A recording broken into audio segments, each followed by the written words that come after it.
Hey Savvy people, it's Savvy Nick here, and today we'll be installing Debian 11 alongside Windows, also known as dual booting, and we'll do this with a UEFI system. I'm here on the Debian website where I'm going to download an image of Debian, and it's the Debian 11.20 AMD 64 net installer version. I'm going to simply click on this, and I'll make sure to post a link in the description below. I'm going to save this on my system somewhere, and then allow the download to finish. Now that I've downloaded the ISO, I'm going to launch and use the Balena Etcher app in order to flash the image I just got done downloading onto a USB, CD, or DVD of my choice.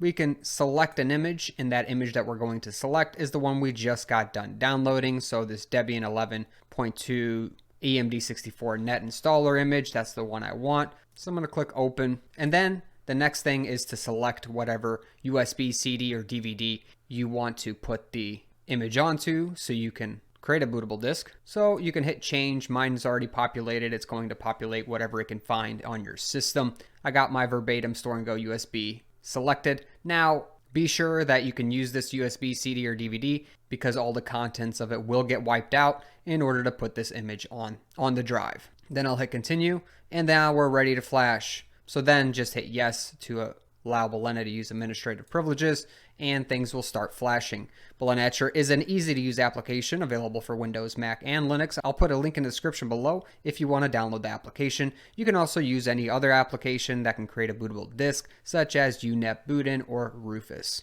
Very good, my flash is complete. I'm going to exit out of here, then go to the system where I want to dual boot Debian onto and load up into Windows so I can make some space for Debian 11. Alright, I'm logging into the system where I want to install Debian alongside. So this is the computer where I want Debian 11 to exist alongside Windows. So I need to make a little space. The way I'm going to do that is go down to the start menu, search for disk, and you're looking for something that says create and format hard disk partitions. Click on that and let this app open up. What this app is telling us is the current file system and partitions that are installed on our system.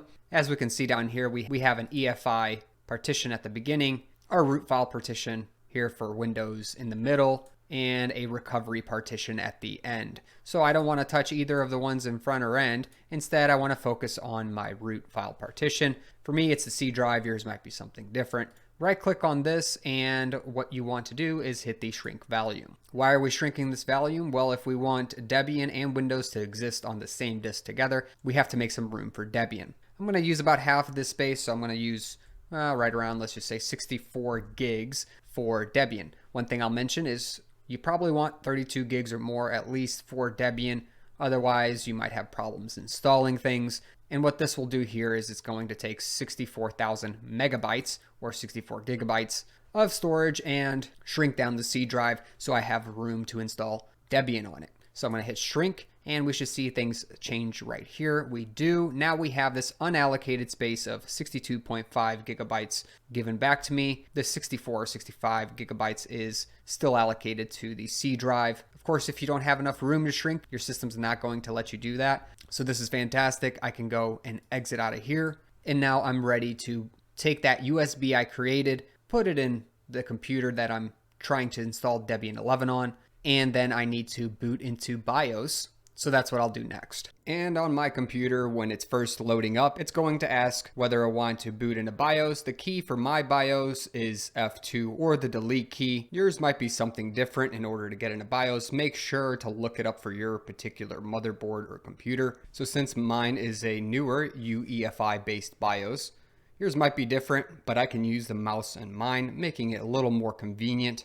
What we're looking for is to change up the boot priority. Conveniently enough for me, it's available here on the right hand side. So I can look through and try finding the USB that I just got done flashing on, but it doesn't seem to be in one of the top 4 here. So I can either click the boot menu option F8, but let's go to the advanced mode for me, F7, because this might be what your BIOS more closely resembles. On mine, I have tabs up top, so I can select between the tabs. I have main, AI tweaker, advanced, monitor, and boot. Yours might say boot or boot priority. Make sure to find this in your BIOS and then go down. You want to select your boot option number 1 to be the storage disk, either USB, CD, or DVD that you just got done flashing. So I know mine's a 32 gigabyte USB. So if I look through the list, I should be able to find something that resembles that USB. And here it is right here, my verbatim store and go 1100. It's got about 32 gigs. I know this is the correct one, so I'm going to select storage disk. If you have multiple, avoid selecting the partitions, select the entire disk. So this one's the entire disk. I noticed that by seeing no mention of partitions. Anyways, I'm going to press enter on this, and this should be enough to allow us to boot into our live environment or installer. I'll make one more mention here in BIOS. If you are trying to install Linux, you'll want to make sure that you have your secure boot settings disabled or set to another OS besides Windows, or else your system will keep trying to boot into Windows regardless of what you have put into your computer. Also, if you can find fast boot on your computer, you might want to disable that one as well if you're having trouble booting into your Linux environment. All right, and if you've reached this screen, you're ready to install Debian 11 alongside Windows. For my specific version, I'm doing Windows 11. It's the exact same thing for either Windows 10 or 11, so whichever way you're doing it, no big deal. Let's start the installation by selecting the graphical installation method, which is the very first option. Press enter and let things load up. First, we're being asked what language do we want to run the installer with. English is the language I'm going to choose, and then hit continue. Following that, we have what your location currently is. This helps set your time zone, so select your current location. Mine's the United States, and then hit continue. Following that, we have the keyboard configuration. I use an American English key map, so I'll select that. If you use something else, make sure you select it before hitting continue. Give it a few moments as it loads components in and detects the hardware on your computer. This might take a few moments. You'll also get a network connection at this point. And if you have only Wi-Fi, you'll be asked to configure your Wi-Fi connection so you can continue the installation. You'll need an internet connection for this installation because it is a network installer, meaning it pulls down packages from repos in order to install Debian 11 onto your computer. So make sure you do have a connection. And after your network is ready, you'll be asked for a host name for your system. This is what other computers and devices will see your computer name as on the network, so put something in that you want to use. I'll put SavvyNick in for myself and then hit continue. If you have a domain name that you want to use, you can put it into here, but I'm just going to hit continue. I don't have one. Next, we're asked for the root user's password. This is the password for the administrative user. Put in a password, confirm that password, and then hit continue. And now we're asked for a username for the account, so the last one was the name. I'm going to also use SavvyNick for this one. One thing I'll mention is if you don't create a root user and you just skip through, then your normal user can be used as a root user. What that did was separate our users. We now have one root user and one normal user. That's the way I like keeping things. I have a different video that I'll put in the description below so you can check out if you want to merge the two later. All right, hitting continue, we'll go and type in a password for the new user. Make sure to put in a password that you're going to remember because you'll need it later. Confirm that password and hit continue. The system's going to go through a few things. Now we're being asked to configure the clock. So set whatever time zone you're in. This is based on what country you selected earlier. I'm going to keep mine Eastern and hit continue.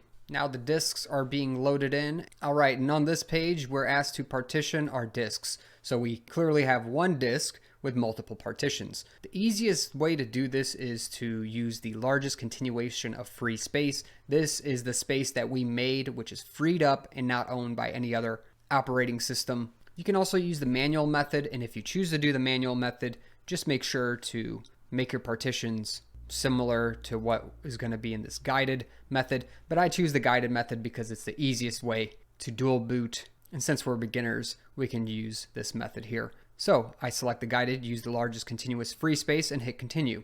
Now you're asked, how do you want to set up your folders on the root partition? And we have all files in one partition, separate home partition, separate home var, and temp partitions. I like keeping everything on one, and it says it's recommended for new users. Perfect. Also, if we look above, we'll see what's selected for partitioning. Notice it's selecting 67 gigs out of a total of 137 gigs. This is a good thing because we don't want it to use the whole 137 gigabyte space. It would be overriding the Windows operating system. Yours, of course, can fluctuate depending on how much disk space you actually gave to Debian 11 and how much remains for Windows. So with this selected, I'm going to hit continue. And now we're asked to review the changes we're about to make. Notice we have a 105 megabyte ESP EFI system partition. Then we have a Microsoft recovery partition, a basic data primary partition, which is around 70 gigs. This looks correct to me. I saved more space for Windows,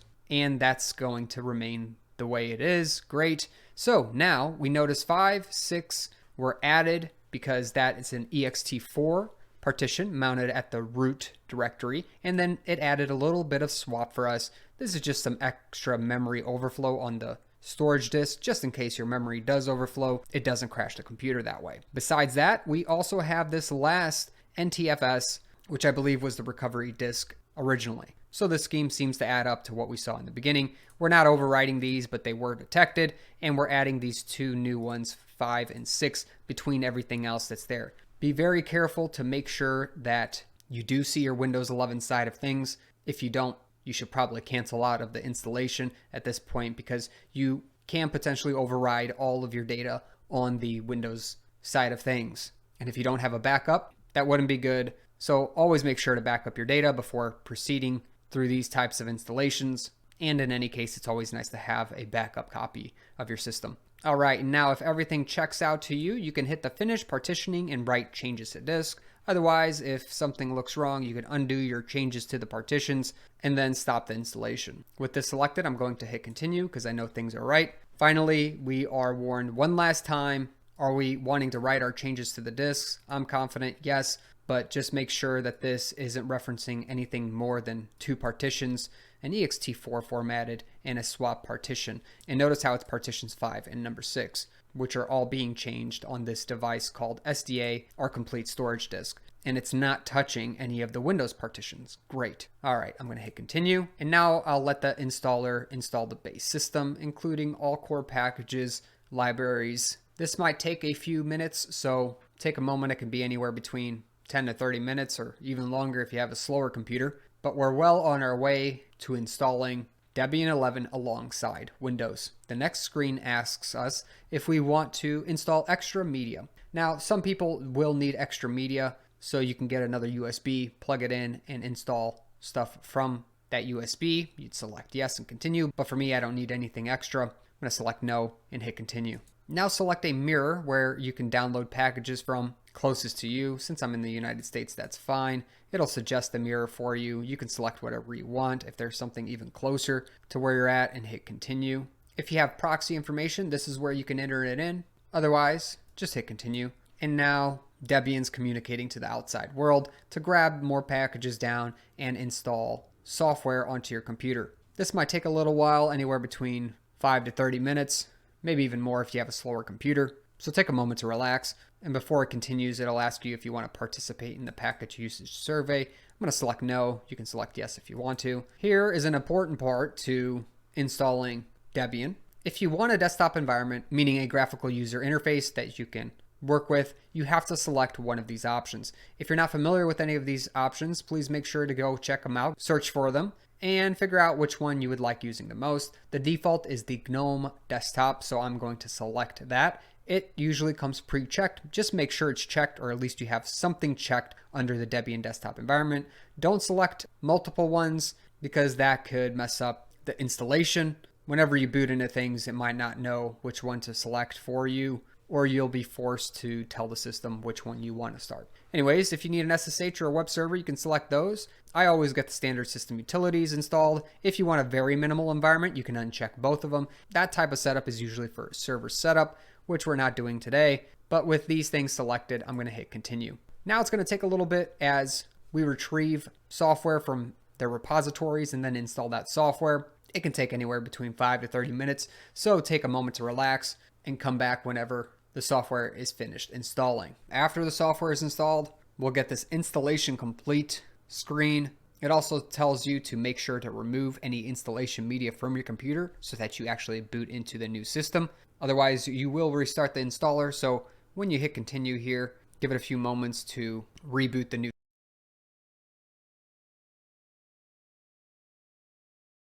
All right, and as things are booting back in, I caught the grub screen by hitting a button, and you basically have a few moments before grub automatically boots you into Debian. If you catch it fast enough, you will notice we have Debian GNU Linux as our first choice, Advanced Options as the second choice, and Windows Boot Manager as the third choice. Let's make sure we can still boot into Windows by selecting that option and pressing enter. And look at that, things are working just fine here. I can log in to the Windows 11 side, no problem. What I'll do now is hit the start button and select to restart the system. That way I can log into the Debian side this time. This is good news. Everything's intact as far as Windows goes. Give it a few moments to restart. Okay, back to Grub here. Again, we can select between Debian and Windows. I'm going to select Debian this time. Let's load into our newly installed Debian 11 system. Very good. We can log in to our user that we set up. So I'm going to log in with mine.